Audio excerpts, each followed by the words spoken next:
Hey folks, thank you all so much for tuning in.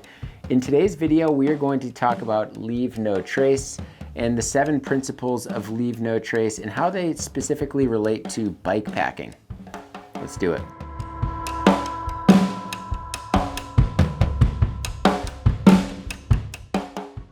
So what is Leave No Trace? Well, better known as L&T. It's an organization that provides proven research-based solutions for protection of the natural world. And so L&T came up with 7 principles to help maintain a more minimalist impact for recreationalists like us bikepackers or backpackers, hikers, and just cyclists in general. And it's a really great starting point for not only the beginning part of your trip, the planning process, but all the way throughout to the finish of your trip. So I'm really excited to talk about this because, well, you, the viewers, requested this video, so I appreciate that. And so if you like what you see in this video, make sure to hit that subscribe button. And if you want to help us out a little bit more, consider joining the Bikepacking Collective, which is our membership through bikePacking.com. And I'll just make sure to link that in the description below, or you can click right here to sign up and or learn more. But I'm also really excited to talk about this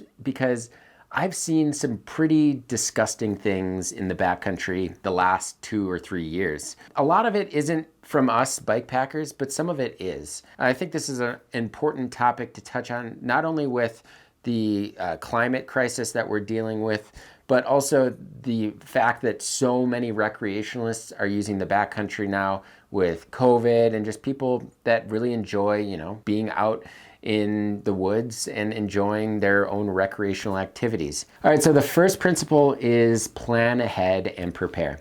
And this is, at least to me, probably one of the most important. Some people really like to just go off and not really plan ahead. They just ride their bike and see where it gets them.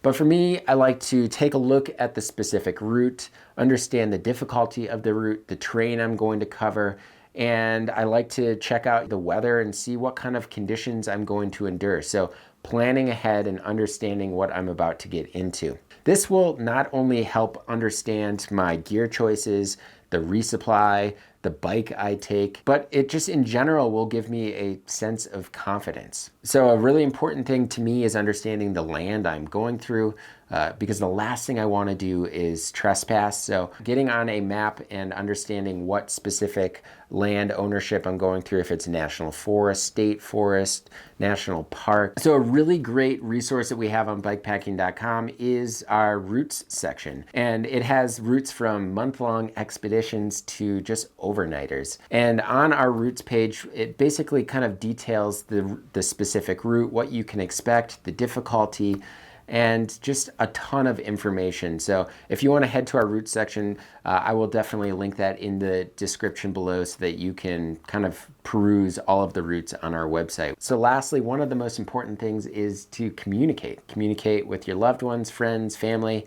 Tell them where you're going, how long you'll be gone, and when you are expected back. One resource that I like to use is the Garmin InReach Mini, or just a satellite communicator, so that I can communicate every day with a loved one just to tell them how I'm doing and where I'm at on my route. L&T principle number 2 is travel and camp on durable surfaces. So for us, for cyclists, we really like single track. We like to ride on single track. So one of the most important things with that is keeping single track single. And what that means is don't avoid an obstacle, don't avoid puddles, go through the puddle. These are all principles that we've kind of learned from our local trail associations and just how to maintain and keep a trail in good working order. So when you are looking for a campsite in, say, a backcountry setting, it is important to look for a spot that obviously is flat, but one that doesn't necessarily have as much vegetation, one that also can take the temporary impact of you being there for a handful of hours. And I think it's super important, and one that we should all note. We see videos all the time with people skidding their rear tires and looking all cool. Don't do that. Don't be that person, especially when you're bike packing. That's kind of silly. Overall, it's just important to respect the trails that folks are putting the time and energy and volunteer hours into building, whether it is your trail association, a backpackers club, or just the National Forest Service. L&T principle number 3 is dispose of waste properly. So that is trash, the waste from your body, and those bad attitudes. No, I'm kidding. The first 2 though, for sure. So we all poop, right? That's just what happens. We all do it every day, probably. Hopefully it's normal if you do it every day. If you don't, go see a doctor. When we're on a trip, there's a few ways to use the facility. You know, we've got pit toilets, especially in national forests and whatnot.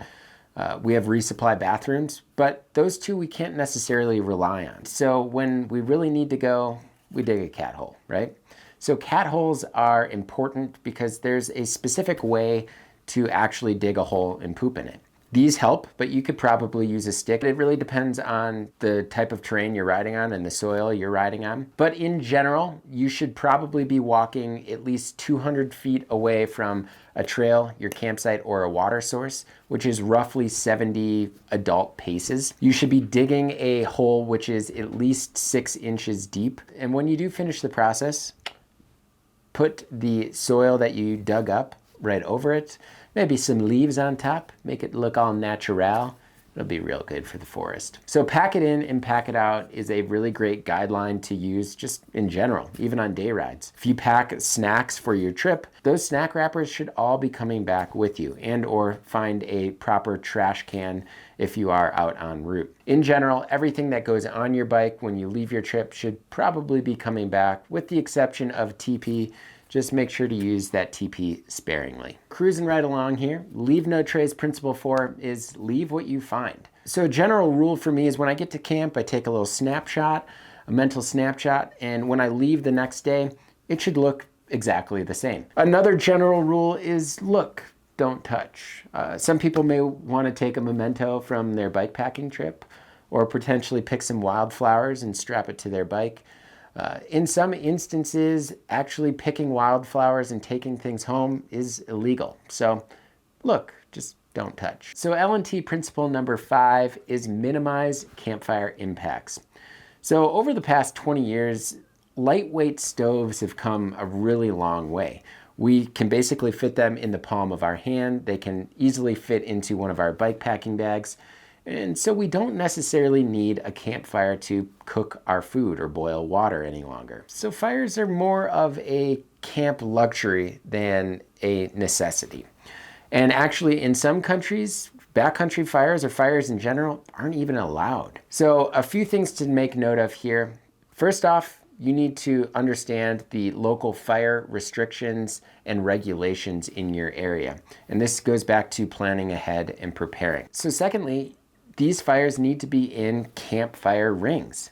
You know those rings in designated campsites? Yeah, those are totally fine to set a fire in. Making sure that those fires are small, using small sticks, making sure that they don't get out of control, which leads me to making sure you don't cut trees down to have a fire. Use the small sticks and branches that are already on the ground. And if there aren't any, especially at desert climate or say a high alpine environment, it's probably not a good idea to have a fire. So having a backcountry fire, there are some ways to do it, but it's also not necessary. But I will leave a link in the description below with all of the L&T principles so that you can read more on this topic, because Leave No Trace has done a great job of kind of showing you some specific ways to have a safe backcountry fire.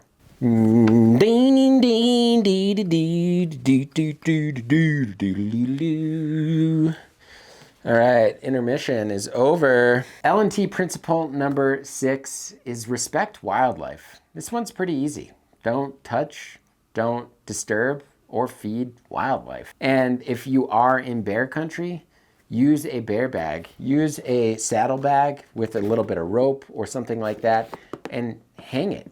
And oftentimes what I do, even if I'm not in bear country, is I'll put my food all in one spot and make sure it's secure so that rodents can't get into it. I've had rodents, mice definitely get into my top tube bag. So if I have this secure, and if I stick it up in a tree, or even if I just put it in my tent, when I'm not in bear country, I feel a little bit more safe making sure that those rodents, animals, pests don't necessarily get into the food that I'm going to want the next day. And obviously we share this beautiful world with so many creatures and animals, so let's keep it that way. Let's be good stewards. All right, so the last L&T principle is be considerate to others. It's pretty easy. Be nice, right? So one thing I want to make note of here is yielding to other user groups. It's important that we yield to not only hikers, but equestrians. But for hikers, oftentimes they tell us to come on through. And so just give them a nice thank you. For equestrians, this one's a little bit more important. We need to really communicate well with them because we don't want to buck them off their horse. Making sure that we say, hey, riders back, we've got a few riders back. Oftentimes the equestrian likes to turn their horse towards us and just slow down. Just make sure to communicate and ask them if it's okay to pass. The other thing is yielding to the uphill rider. So the uphill rider always has the right of way because, well, we have brakes, and when we're riding downhill, it's a lot easier than riding uphill. So make sure to yield to those climbers. When you're not on single track, it doesn't really matter. But when you are, yield to the uphill rider. Make sure that you put 1 foot off, but make sure to keep that rear tire kind of on the edge of the single track so that we don't make as much of an impact. All right, so that is the 7 leave no trace principles that pertain to bike packing. Sure, I probably missed a few things here or there. So if you have any comments or suggestions, leave them in the comment section below. And you're probably saying, hey, yeah, I probably have bent some of these guidelines before. And I have too. It's something that happens. The main takeaway here is we really want to minimize our impact for the next generation. So as always, thank you all so much for tuning in. And until next time, pedal further.